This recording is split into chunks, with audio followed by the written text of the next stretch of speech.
Es muss einfach das Herz entscheiden, ob man sich liebt oder ob man sich nicht liebt. Liebe ist noch wichtiger als ein Goldschatz. Ich will dir einfach Danke sagen für alles, was du tust.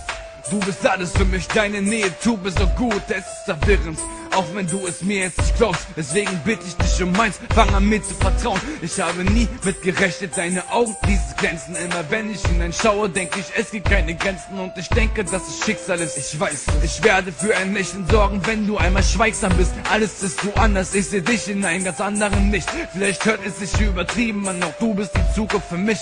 Ich mein, mit dir will ich glücklich werden, in einem Nebenan will dich überall hin begleiten. Du weißt, dass du das glauben kannst. Es ist jetzt schwierig, doch das hier ist meine Beichte, weil ich es nicht anders kann. Außer so am besten Liebe zeigen, schreibe ich die Zeilen. Hoffe, sie kommen an bei dir. Hoffe, sobald du sie hörst, führen sie dich zu mir.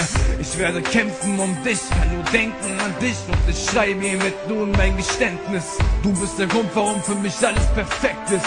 Hör mir zu, ich schreibe hiermit mein Geständnis. Ich werde kämpfen um dich, kann nur denken an dich. Und ich schreibe hiermit nun mein Geständnis.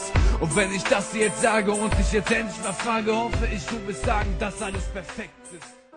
Ich glaube an wahre Liebe. Ich glaube an die Liebe auf den ersten Blick. Ich glaube, dass Liebe alles überstehen kann. Und das heißt nicht, dass alles immer rosa-rot ist. Oder dass es keine Probleme gibt, die man überwinden muss. Die gibt es definitiv.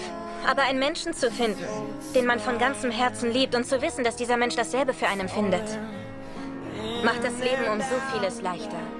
Wenn du einmal von mir gehst, verliert mein Leben seinen Sinn. Du bist nicht wie die anderen und deshalb setz ich mich hier hin. Denn mir kommen schon die Tränen, wenn ich dran denk, dich zu verlieren. Sag es 1000-mal und ich würd's nicht kapieren. Denn du zeigst mir den Weg hier raus vom Dunkeln in das Licht. Du gibst, was keine andere gibt und dafür lieb ich dich. Du machst mein Leben wieder lebenswert und darum hoffe ich, dass ich für immer mit dir leben will.